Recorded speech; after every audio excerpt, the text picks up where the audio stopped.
शिमला की वादियों में घूमते हुए मैं आयान शर्मा, एक ट्रैवल यूट्यूबर, अपनी नई सीरीज की शूटिंग कर रहा था। मेरा मकसद था ऐसे ऑफबीट प्लेसेस दिखाना जहां टूरिस्ट कम जाते हैं। मैं ढूंढ रहा था कुछ अलग, कुछ रहस्यमयी। उसी दौरान एक लोकल टैक्सी ड्राइवर ने मुझे एक पुराना वीरान विक्टोरियन गेस्ट हाउस के बारे में बताया, जो कई सालों से बंद पड़ा था, लेकिन अब किसी ने उसे फिर से शुरू किया था। भाई साहब, वहां रात में कोई नहीं रुकता। लोग कहते हैं वहां कुछ है, कोई साया। टैक्सी वाले की आवाज डर से कांप रही थी। मैं तो पहले ही रोमांच की तलाश में था, तो बिना देर किए मैं निकल पड़ा उस खंडहर जैसे गेस्ट हाउस की ओर। गेस्ट हाउस जंगल के किनारे था। चारों ओर सन्नाटा और ठंडी हवा की सीटी, लकड़ी का पुराना स्ट्रक्चर, टूटे हुए झूमर और वो जंग लगी घंटी जो खुद ब खुद हिल रही थी। दरवाजा एक बूढ़ी औरत ने खोला, बिल्कुल सफेद बाल, आंखों के नीचे काले धब्बे और एक अजीब सा मंद मुस्कान। कररी, कमरा नंबर 9 आपको मिल जाएगा। रात में दरवाजा बंद रखना और सुबह होने तक बाहर मत निकलना। मैं मुस्कुराया, सोचा डराने की कोशिश है, लेकिन उस औरत की आंखों में जो अजीब सी चमक थी, वो कुछ और ही कह रही थी। रात के करीब 1 बजे होंगे, जब मैं वीडियो एडिट कर रहा था। तभी छत से तेज तेज चलने की आवाज आई, जैसे कोई भारी चीज ऊपर तेजी से घूम रही हो। मैंने मैनेजर को कॉल किया, कोई जवाब नहीं। मैं कैमरा लेकर बाहर निकला। लॉबी में बत्ती कमजोर झपक रही थी और सीढ़ियों पर गीले पैरों के निशान थे, लेकिन बारिश तो नहीं हो रही थी। कमरे में वापस आया तो मेरा कैमरा खुद से ऑन हो चुका था और स्क्रीन पर कोई चेहरा दिखा। एक पल को लगा जैसे किसी का काला साया कैमरे के सामने से गुजरा हो। अगली दोपहर मुझे कमरे की दराज में एक पुरानी डायरी मिली। उस पर लिखा था, शैतानी कैमरा, रूम नंबर 9। डायरी पढ़ते ही मेरी रूह कांप गई। उसमें 1984 से 1987 के बीच हुई 3 मौतों का जिक्र था।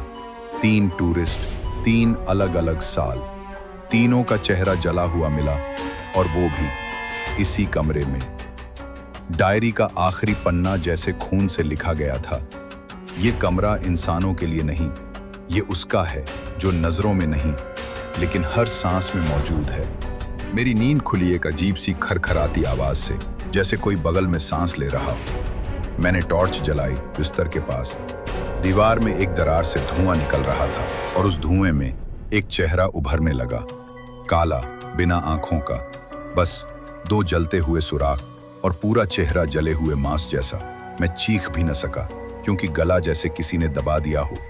जैसे तैसे मैंने बिस्तर से मोबाइल उठाया, लाइट ऑन की और वो साया गायब हो गया, लेकिन कमरे की छत पर लिखा था, वेलकम बैक। अगली सुबह मैंने तय किया कि मुझे इस जगह से निकलना है, लेकिन जब मैंने उस बूढ़ी औरत को देखा तो उसकी आंखों से खून बह रहा था।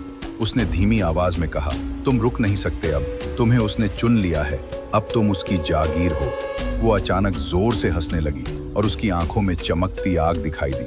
मैं समझ गया, ये औरत इंसान नहीं रही। मैंने बैग उठाया, नीचे भागा, लेकिन दरवाजा खुद ब खुद बंद हो गया। चारों तरफ अंधेरा फैल गया और मुझे दिखा वही काला जिन छत से नीचे उतर रहा है। उसके लंबे हाथ जमीन तक लटक रहे थे और उसकी जुबान जैसे इंसानों की हड्डियों से बनी हो। उसने मेरी ओर देखा और कहा, तेरे जैसी आत्माएं ही मुझे जिंदा रखती हैं, अब तू भी मेरी बंदी बनेगी। मैंने कैमरे की लाइट ऑन की और पूरे कमरे में तेज रोशनी कर दी। जिन एक पल को चीखा और हवा में जलता हुआ गायब हो गया। मैं जैसे तैसे भागा बाहर। जान बची तो लाखों पाए, लेकिन मेरा कैमरा अंदर ही छूट गया। हफ्तों बाद उस गेस्ट हाउस में आग लग गई।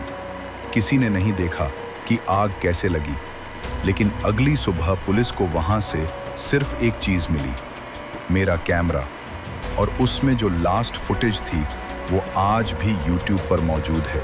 एक धुंधला चेहरा कैमरे की स्क्रीन पर मुस्कुराता हुआ, और फिर सब काला हो जाता है। अगर आप कभी शिमला जाएं और कोई आपसे विक्टोरियन गेस्ट हाउस का नाम ले, तो प्लीज वहां मत जाना, क्योंकि वो कमरा नंबर 9 आज भी खुला है और वो जिन अब भी किसी की नई का इंतजार कर रहा है। शायद अगली बार आपकी।